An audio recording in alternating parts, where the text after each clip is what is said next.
Summer 1943, Camp Crossville, Tennessee. A German soldier stands still, staring at the brown, bubbling drink in the guard's hand. Coca-Cola, 5 cents, the same price American kids pay at the corner store. He has just left North Africa after 2 years of surviving on dry biscuits and ersatz coffee. The sweet, cold, fizzy liquid feels like something that shouldn't exist in a world at war. Here in the heart of America, 371,000 German prisoners will soon discover a new reality. Ice cream served as dessert every day. Chocolate bars stacked in the PX. Sugar bowls left open on the dining tables. Simple things, yet they reveal something enormous. Industrial power, supply chains without limits, an abundance so vast it becomes invisible. At night, the hum of generators fills the barracks. Electric lights glow white. Hot water runs in the showers. The enemy eats well, earns 80 cents a day, and can buy a Coke and a candy bar after work. A question begins to echo, cold and sharp. If America can afford to give its prisoners Coca-Cola, where does its real strength lie? May 1943. The desert wind of Tunisia carries the smell of burned oil and iron. The Afrika Korps, Rommel's once proud army, lays down its arms. For many, the word surrender feels like a foreign sound, one that doesn't belong to them. They had fought from El Agala to Egypt, through endless dunes, surviving on crumbs, dust, and pride. When the trucks arrive, painted olive drab with white stars, the prisoners brace themselves. They expect beatings, insults, maybe starvation. But instead, American soldiers hand them K-rations, small cardboard boxes filled with wonders, crackers, processed cheese, candy, instant coffee, sugar tablets, cigarettes. To the Germans, it's not food, it's a revelation. Some stare at the chocolate bar like it's gold. Others laugh, thinking it's a trick.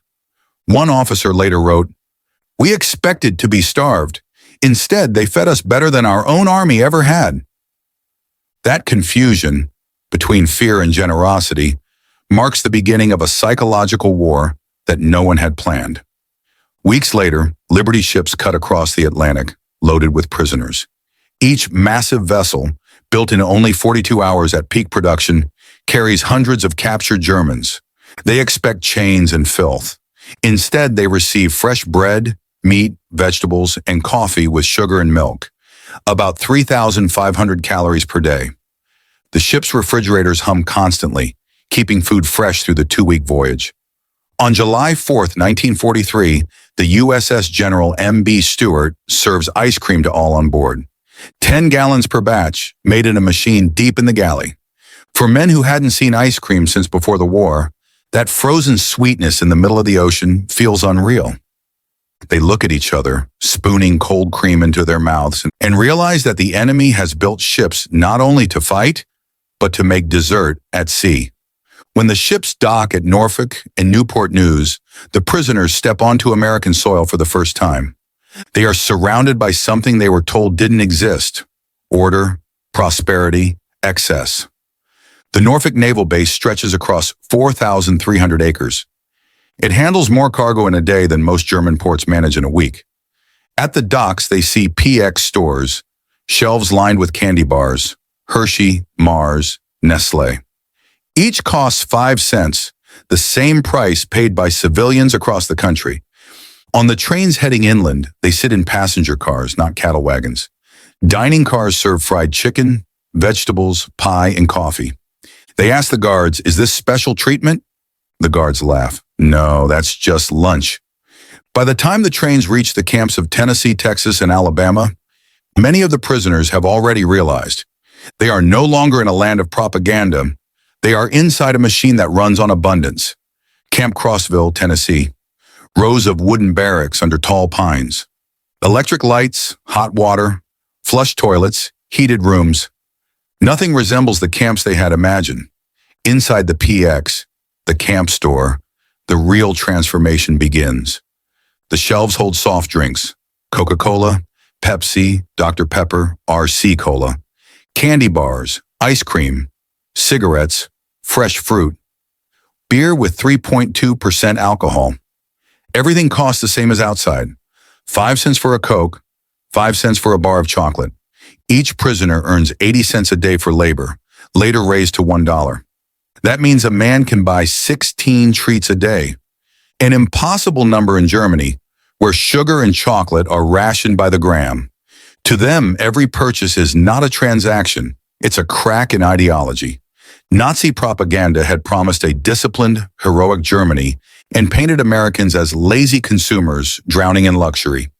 But here, in the heart of Tennessee, that luxury is democracy made visible. Coca-Cola becomes the camp's obsession. It is sweet, cold, perfectly identical in every bottle. The syrup comes from Atlanta, bottled nationwide with flawless consistency. It tastes the same in Maine and in Texas. A triumph of industrial precision no German factory can match. The company's records show 5 billion bottles produced in 1943 alone. Even the camps receive regular deliveries, 200 to 300 cases weekly. At Camp Hearne, Texas, prisoners drink over 7,000 bottles a week during summer. They begin to realize that Coca-Cola isn't just a drink. It's proof that America can standardize, distribute, and maintain quality across a continent at war. In their minds, it becomes a metaphor, the strength to make sameness everywhere without chaos. Then comes ice cream.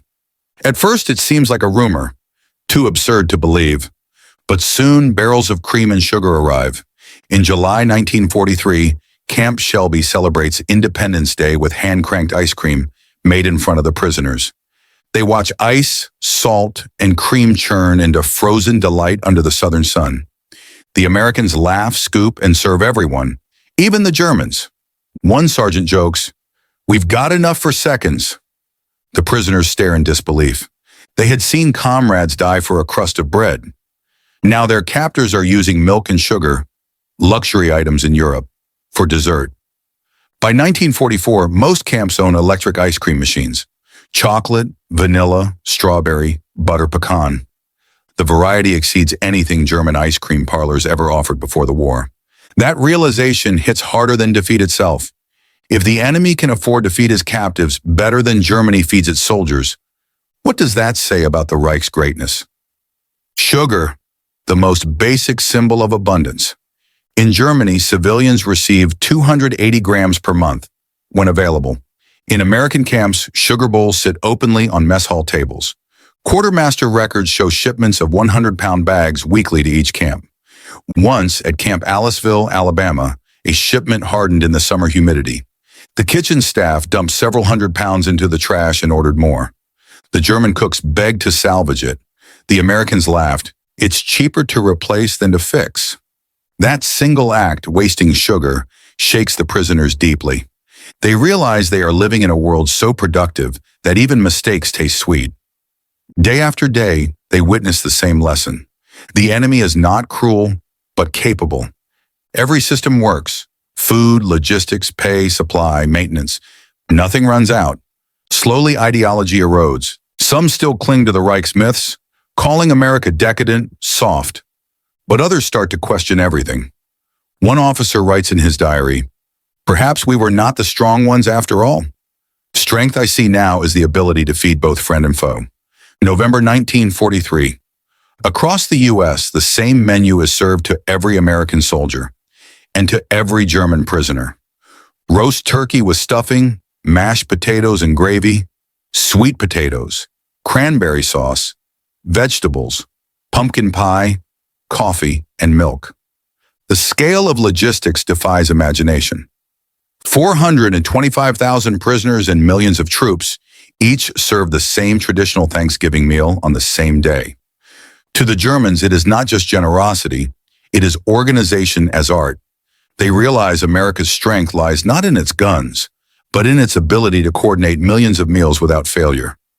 December brings snow and kindness. Church groups, civic organizations, ordinary Americans send Christmas packages to the camps. Cookies, candy, cigarettes, soap, notebooks, letters. In Tonkawa, Oklahoma, townspeople bake for the prisoners. In Hearne, Texas, church women deliver Christmas cookies. Many of those Americans have sons fighting against Germany, yet they still send gifts to German prisoners. One POW writes home, "We expected vengeance. We found mercy instead." That single season of charity breaks more walls than 1,000 propaganda films. As the war drags on, labor shortages pull the prisoners out of the fences. By 1944, nearly 100,000 POWs work in American farms, mills, and canneries. They pick cherries, process sugar beets, pack fruit. They witness the machinery of American production, massive farms, conveyor belts, quality control lines. At Del Monte plants, they watch workers reject fruit with small blemishes. Perfectly edible but not standard. 15% of the crop is discarded as animal feed. The Germans are stunned. In their world, waste is sin. Here, waste is efficiency. They begin to see how industrial democracy works, production not for scarcity, but for satisfaction. By 1944, newspapers publish open statistics. Sugar, 7 million tons. Chocolate, 380 million pounds. Military alone. Coca-Cola, 5 billion bottles. Ice cream, 500 million gallons. Milk, 119 billion pounds. Germany's numbers pale in comparison. Rations, sugar, no ice cream, milk nearly gone. The figures are undeniable proof America, even in wartime, lives better than Germany in peace. Late 1944. With their camp wages, many prisoners begin buying goods. Chocolate, coffee, canned food, and mailing them home through the Red Cross. Over 11 million packages are sent from prisoners in America to families in Germany. The irony is brutal. The defeated are feeding the free. When the war ends, the prisoners no longer argue about who is stronger. They have seen the truth in kitchens and canteens. Their worldview collapses quietly, spoon by spoon, bottle by bottle. They no longer believe in conquest. They believe in creation, in the strength of a society that can waste sugar and still have enough to share. Night falls over Camp Crossville. The barracks glow softly under electric light. A soldier sits on his bunk, sipping the last of his Coca-Cola. He whispers to himself, "They won this war long before we arrived." Outside, crickets sing under the Tennessee moon. The war of bullets may have ended in Africa, but the war of ideas, the silent sweet one, has just begun. Summer 1943 fades into autumn. The camps across America settle into rhythm. Order, meals, work, rest. For most prisoners, daily life becomes predictable. But predictability itself is the strangest thing. They remember the chaos of the desert. Hunger, heat, the constant fear of strafing runs. Here, every morning begins with coffee. Real coffee, not ersatz. Every man receives bread, butter, sometimes jam. There are no insults, no beatings, no shouted orders. Just efficiency, quiet, measured, relentless. At first, the Germans tell themselves it's manipulation, propaganda in the form of comfort. But as the months pass, the pattern holds, and slowly comfort begins to feel real. Officially, there is no re-education program, but in reality, the Americans are teaching, not with lectures, but with structure. 3 meals a day, clean beds, work that pays, recreation that's fair, discipline without fear, order without terror. The effect is profound. Men raised under Nazi command structures, where authority ruled by humiliation, now experience a society that enforces rules without cruelty. A sergeant from the Africa Corps notes in his diary, "They do not need to shout. The system itself makes them obey." It's the first hint that power can exist without oppression. Across the U.S., military psychologists quietly observe. They call it behavioral demilitarization. But to the prisoners, it feels like coexistence. They play soccer, build furniture, even publish camp newspapers. Articles debate art, music, politics, things banned under the Reich. One article from Camp Crossville's newsletter reads, "In Germany, we fought for strength. Here they fight for comfort and win. No one knows it yet, but the Americans are conducting a silent experiment. Can abundance replace ideology? The answer unfolds meal by meal. By early 1944, the labor program expands. Tens of thousands of German POWs are sent to farms and factories under guard. They harvest wheat in Kansas, pick oranges in Florida, pack fruit in California. Everywhere they go, they see America's productive machinery. Tractors, rail lines, warehouses, and smiling civilians. They are shocked not by technology, but by scale. Everything here is bigger. The fields, the barns, the confidence. One prisoner recalls working beside American farmhands and noticing something he had never seen before. They spoke to their bosses as equals. In Germany, that would have been impossible. Even in captivity, they are being introduced to democracy, not through slogans, but through how people talk to each other. On one trip outside the camp, a transport convoy stops near a small-town school. Through the wire fence, prisoners watch American children line up for lunch. Every child receives a tray, meat, vegetables, milk, dessert. Some even buy ice cream. The Germans stare in silence. Children eating ice cream in the middle of war. At home, their own children are collecting scraps of bread from the street. That image stays with them. The contrast between deprivation and plenty, between despair and ordinary joy. It's not military defeat that breaks them. It's the sight of innocence being fed while Europe starves. By 1944, letters from home begin to arrive. They tell stories of ruin, bombings, shortages, hunger. Families freezing through winter, living on ration cards. One man receives a letter from his wife. Our rations are 280 grams of sugar a month. The children cough all night. Perhaps you live better in America. He tears the letter apart. Later that night, he refuses dessert. He can't bring himself to eat ice cream again. This is the new battlefield, not between nations, but between guilt and survival. Not all prisoners adapt. Within every camp, ideological factions form. The loyalists, who still worship Hitler, and the realists, who no longer can. At Camp Tonkawa, Oklahoma, this divide turns deadly. A man named Johannes Kunze is accused of betraying Germany by telling others that Stalingrad had fallen. He is beaten to death by fellow prisoners. After that, the Americans separate the fanatics from the rest. The camps become divided worlds, one clinging to delusion, the other awakening to truth. An officer writes later, "The Reich still existed in our barracks, but it was dying in our minds.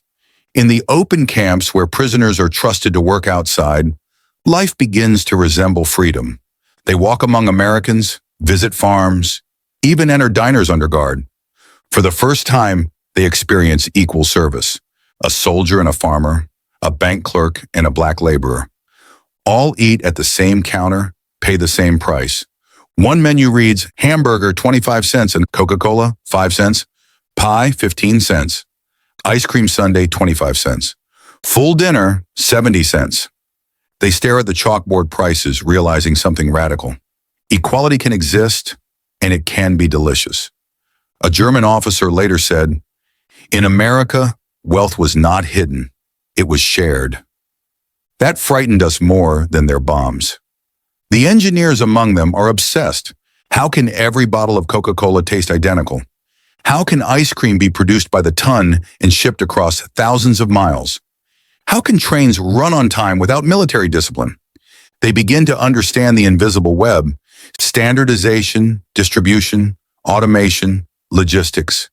The same principles that built bombers also built refrigerators. The same steel that forged tanks also forged milk trucks. In a twisted irony, the prisoners realize that America's greatest weapon isn't its army. It's its factories, its systems, its ability to make joy repeatable. They call it industrial democracy. And they know Germany can never replicate it. That year, the tradition repeats. Every camp receives turkey, stuffing, cranberry sauce, and pumpkin pie. Even as the Battle of the Bulge rages in Europe, prisoners eat the same meal as their guards. No one speaks during dinner. When dessert is served, a prisoner whispers. They have enough to share even when they fight. That's why we lost. He doesn't mean the battle. He means the world. 1945 arrives. Rumors filter through. Berlin bombed. Hitler missing. Cities gone. The guards don't celebrate. They just work. The prisoners sense the shift. The war outside is ending. But the war inside, their inner reckoning, is reaching its climax. One man writes, "It wasn't their tanks that defeated us. It was their refrigerators." Another adds, "Our leaders promised glory through sacrifice. The Americans achieved it through production." They begin to measure civilization not by victory, but by how much sweetness it can afford to waste. The U.S. Army never forced ideology. They never lectured about democracy. They simply let the prisoners watch America in motion. factories where women worked alongside men, schools where children were fed daily, newspapers printed without censorship, churches open to all races. Every sight is a lesson, every kindness a contradiction to everything they had believed. As one prisoner of war later recalled, America didn't preach freedom, it lived it, even in front of its enemies. By spring 1945, most prisoners know Germany is lost. They wait, not for release, but for clarity. The camps begin to feel like towns. Some organize music concerts. Others publish newsletters. Many send wages home through the Red Cross. The Americans let them. Trust itself becomes a tool of transformation. When news of Germany's surrender finally comes, no one cheers. They simply sit in silence. For a moment, the world holds its breath. After the surrender, a strange peace settles over the camps. Guards and prisoners share cigarettes. Some even shake hands. For months more, they live side by side, working, eating, waiting for ships home. And in that calm, a realization crystallizes. This war has created something unprecedented. Enemies who have learned to respect each other. In the quiet, many discover that they no longer fear America. They admire it, not because it won, but because it didn't need to hate. By the summer of 1945, the prisoners begin to call it the Sweet War. Not because it was easy, but because it was revealing. They had come as soldiers of ideology and will return as witnesses of humanity. As one man said while holding his last bottle of Coca-Cola, "We came to fight a weak people. We leave knowing we never understood strength." The true victory was never written in blood, but in sugar, milk, and kindness. As the sun sets over Camp Shelby, the Americans host a farewell dinner. Ice cream, Coca-Cola, jazz music from a gramophone. A German prisoner raises his glass and says softly in English, "We came here to learn how to fight. Instead, we learned how to live." The Tennessee sky glows orange. The war is over. But the lesson that mercy can be mightier than hate will echo for generations. Winter 1943, Camp Hearne, Texas. The air bites cold, but inside the barracks, the stoves glow red, humming softly. Outside, snow drifts against the barbed wire. Inside, a German sergeant sits motionless, staring at a melting bowl of ice cream. He had once marched through North Africa beneath Rommel's banners. Now he is fed, paid, and warm, treated not as an enemy, but as a guest. The sweetness on his tongue tastes like shame. He writes in his diary, "I hate this ice cream, not because it's bad, but because it proves that the enemy is kinder than we ever were." That's how the new war begins, not between nations, but within the self. A war of belief against reality. Inside every camp, ideology refuses to die. The SS loyalists still preach about final victory. They whisper that the Führer has secret weapons, that surrender is dishonor. They form secret groups, painting swastikas on walls, intimidating the doubters. For those who begin to question the Reich, punishment comes from their own comrades. At Camp Tonkawa, November 1943, a prisoner named Johannes Kunze is accused of spreading defeatist lies. His crime, telling others that Stalingrad had fallen. He is beaten to death by fellow Germans. The Americans are stunned. They realize that ideology survives captivity, and it cannot be beaten with guns, only with time, exposure, and comfort. From then on, the U.S. Army separates extremists into isolation camps. The rest, the silent majority, are left to think. Ironically, within barbed wire, many Germans experience freedom for the first time. They can read books, discuss politics, even argue with guards. They are allowed to paint, to write, to question. In Germany, none of that was possible. A former Luftwaffe officer later said, "The first time I read an uncensored book was in an American prison camp." Inside the fences, they are captives, but in their minds, some begin to feel liberated, freer in defeat than they ever were in victory. By 1944, mail begins to flow through the Red Cross. Each envelope carries pieces of a shattered world. Wives describe bombings, hunger, cold. Children cough through winter nights. A letter from Hamburg reads, "We have no milk for the baby. The sugar ration is 1 ounce a week. Perhaps you are lucky being a prisoner." The words pierce deeper than bullets. Many prisoners can no longer eat dessert. They hide sugar, decline coffee, stare at their full plates with guilt. I don't know who is truly free, one man writes. Them starving in freedom, or us full in captivity. This is the hell within.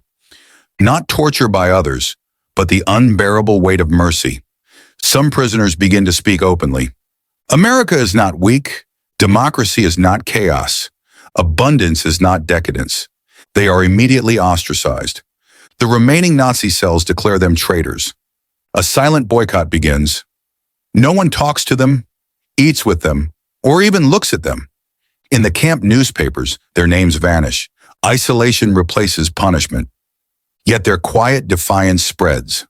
The truth once seen cannot be unseen. The Americans never preach democracy. They simply live it, visibly, consistently. The POWs watch black and white soldiers eat in the same mess hall. They see guards sharing cigarettes with them after work. They hear jazz playing from the radio and realize that the decadent music of the enemy is joyful, alive, human. One engineer writes home, I was taught that equality was chaos. Here I see order built from freedom. No indoctrination could achieve what daily observation did. America's strength is not explained, it is demonstrated. By late 1944, the U.S. Army authorizes education programs inside camps. Prisoners can attend classes in English, math, even philosophy. The instructors are soldiers, professors, or volunteers. The Germans are astonished. Their captors want them to learn. A POW remembers, in Germany, the state feared questions. Here they encourage them. That's when I understood who was truly strong. Knowledge itself becomes a weapon, and the American way of using it is disarming. The better the food, the worse the guilt. Every hot meal, every bottle of Coke, every scoop of ice cream. A reminder that someone in Germany is starving. Some prisoners refuse sugar altogether. Others save their wages to buy chocolate and send it home. Over 11 million food parcels are shipped from American camps to Germany through the Red Cross. In a world turned upside down, the defeated are now feeding the free. On Sundays, the camp chapels fill with men seeking something. Forgiveness, perhaps, or peace. The American chaplains speak softly. Forgiveness is not surrender, it's freedom. The words hang in the air, alien yet comforting. After service, some stay to listen to jazz played by the guards. The rhythm is strange, chaotic, alive. Once called degenerate music, it now feels like release. Jazz sounded like liberty, one POW wrote. It was disorder that somehow made sense. For men raised under rigid order, that spontaneity feels like a new kind of hope. By 1945, many camps learn of Germany's collapse. Some prisoners find that their families are dead. Others receive photos of ruins where their homes once stood. The Americans treat them with dignity, even grief. They allow extra mail, extra rations, even small gestures of sympathy. When repatriation begins, each man receives a farewell package. Chocolate, cigarettes, canned food, and a letter that reads, "Good luck. Go rebuild your home." The generosity is almost unbearable. For many Germans, it's the final blow. Not defeat, but forgiveness. In some southern camps, guards invite prisoners to family dinners. At Christmas, children bring cookies to the wire fence. Some Americans write letters to prisoners even after they return home. Years later, in memoirs and interviews, former POWs recall those moments as the true turning point. We didn't speak the same language, one man said, but we laughed together when the ice cream melted in our hands. The war had separated nations, but compassion had joined human beings. May 1945, the news arrives. Germany surrenders. The camps fall silent. No shouts, no tears, just stillness. That night, guards project newsreels. American soldiers handing chocolate to German children in the ruins of Cologne.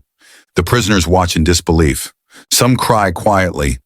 A voice whispers in the dark, "We fought to protect them." And they're being saved by the people we called enemies. The realization is devastating. The last fortress to fall is not Berlin, it's pride. Months pass.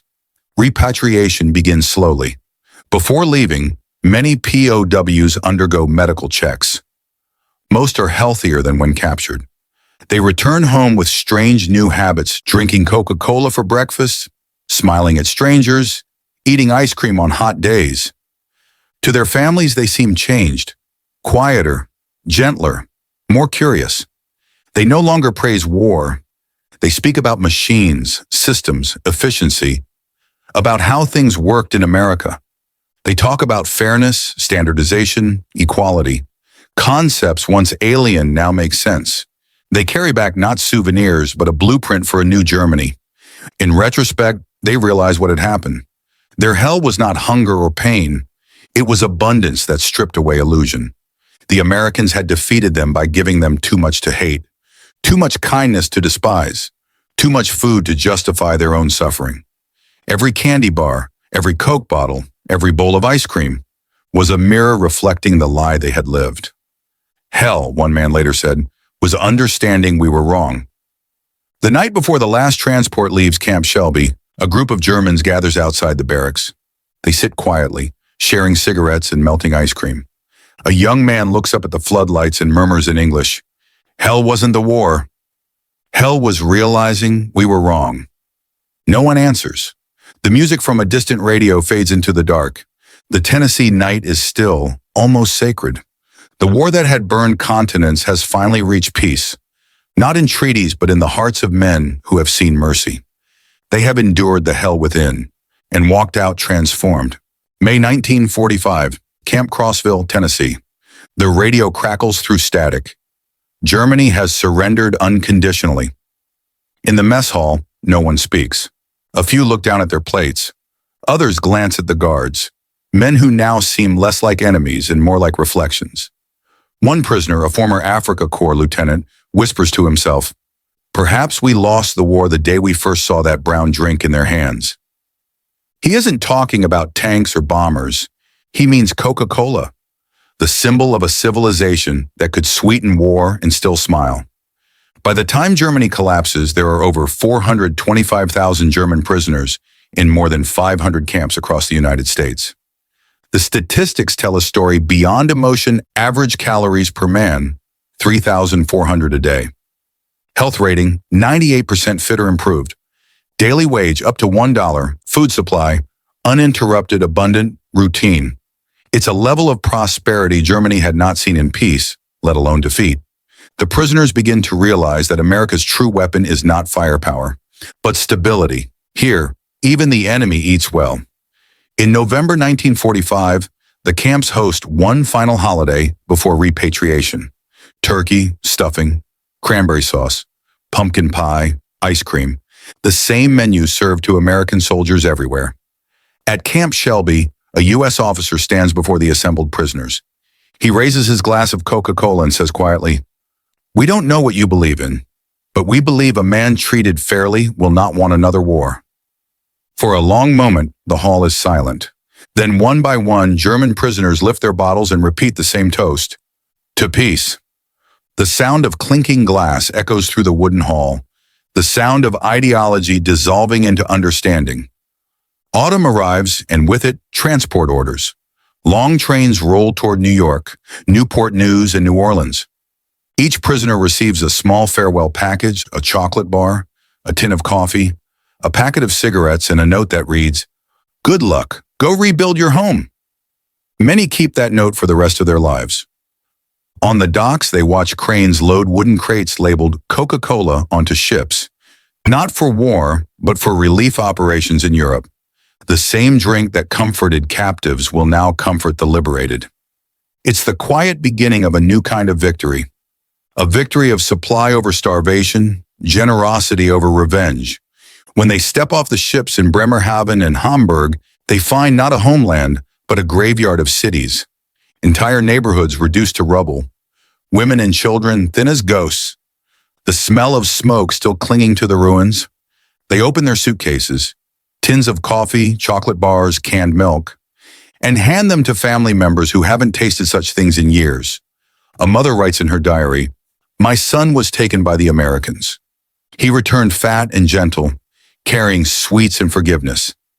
It's an image that reverses every wartime lie. The brutal America of Nazi propaganda replaced by the nation that feeds the enemy's children. Between 1945 and 1946, over 11 million packages travel in the opposite direction. From America to Germany, they contain candy, canned goods, sugar, and coffee, purchased by German prisoners with their own wages. In towns shattered by bombing, the parcels become lifelines.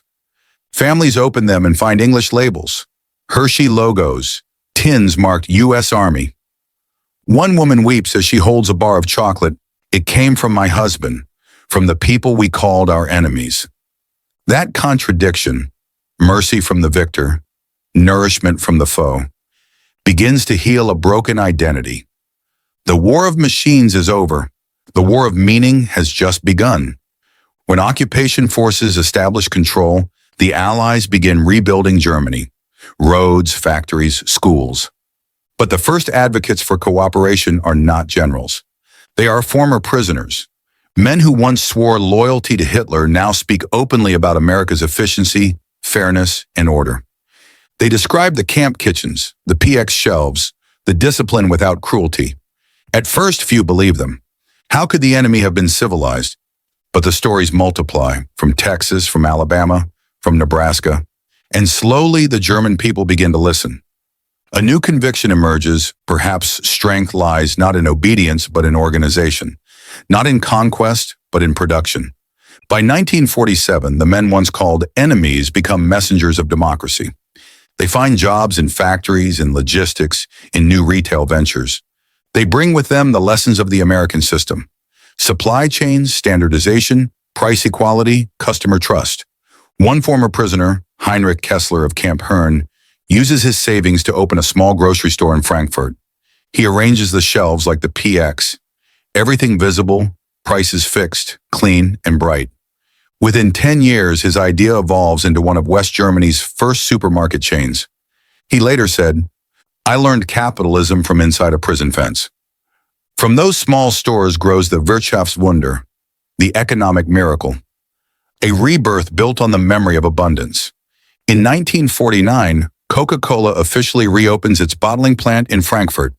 Its German director, ironically, is a former POW from Texas. He remembers his first sip in Camp Crossville and tells reporters, "This drink is more than sugar. It is proof that freedom can be bottled and shared." Within a decade, the red and white logo spreads across the new West Germany. Children run through rebuilt streets holding bottles of Coke. Ice cream parlors open with names like American Dream and Sunset Cafe. The very symbols of defeat, once mocked as decadent, now become emblems of progress, recovery, and peace. When the 1950s boom begins, many of the managers behind Germany's new industries share a common past. They were prisoners in America. They had seen the blueprint for industrial democracy, a society where production serves comfort, not conquest, where workers earn dignity, not fear. They teach their employees to value uniform quality, clean packaging, and respect between manager and laborer. One former officer explains, "In America, they didn't build empires. They built refrigerators, and that was far more powerful." The new Germany is born not from ideology, but from imitation of efficiency, abundance, and mercy. By the mid-1950s, Western products flood the German market. Coca-Cola, Hershey's, Wrigley's, Levi's, McDonald's. Each carries with it a whisper of the past, the taste of captivity now transformed into freedom. Children who had never known war grow up eating American ice cream, watching American films, listening to jazz on the radio. The enemy's culture becomes their own. The transformation is not forced. It happens through pleasure, through familiarity, through the simple act of choosing sweetness over scarcity. U.S. post-war analysts later call it the democracy of abundance, a system in which comfort itself becomes a political statement, where prosperity is proof of freedom. The German POWs had lived inside that system, not as citizens, but as observers. They saw that generosity required strength and that cruelty was the luxury of the weak. A historian writes, "The Americans conquered not by starvation, but by satisfaction." In hindsight, it was the most effective re-education program in history, and it happened without a single speech. Decades later, interviews with former POWs capture the lasting impact. Friedrich Heiser, Africa Corps veteran, 1975. I once thought a country was strong when it could kill its enemies. I learned in America that a country is strong when it can feed them. Otto Brandt, 1985. My first Coca-Cola was like drinking the future. Sweet, unnecessary, but available to everyone. That was democracy in a bottle. Their testimonies are not romantic, they are factual, born of observation, not ideology, and that makes them powerful. In 1980, historian Arnold Kramer summarizes his life's work. The United States won 2 wars, one with weapons and one with dessert. He calls it sweet victory, a war waged through abundance, through the proof that democracy could outproduce tyranny and make generosity routine. Kramer's conclusion becomes a cornerstone of post-war scholarship. Food defeated fascism. Munich, 1985. A reunion of former POWs from American camps. They sit in a cafe, gray-haired, relaxed, holding bottles of Coke. One raises his glass and looks into the camera. We believe Germany was the greatest nation on earth. Then we saw a country that gave ice cream to its enemies. That's when we understood what greatness really was. He drinks slowly as the camera pans away. A man who has lived long enough to know that sweetness can outlast bitterness. The 20th century closes on a peaceful Europe. Germany stands rebuilt, democratic, prosperous. Its cities sparkle with neon lights and supermarket aisles. Descendants of those first PX stores behind barbed wire. The story has come full circle. The nation that once glorified discipline now thrives on comfort. The men who once fought for the Reich now live under a flag born of freedom. They have learned through ice cream and Coca-Cola that strength lies not in control but in creation. That true victory is not destruction, but abundance. As one former prisoner wrote before his death, I was conquered not by armies but by generosity, and I never stopped being grateful for it.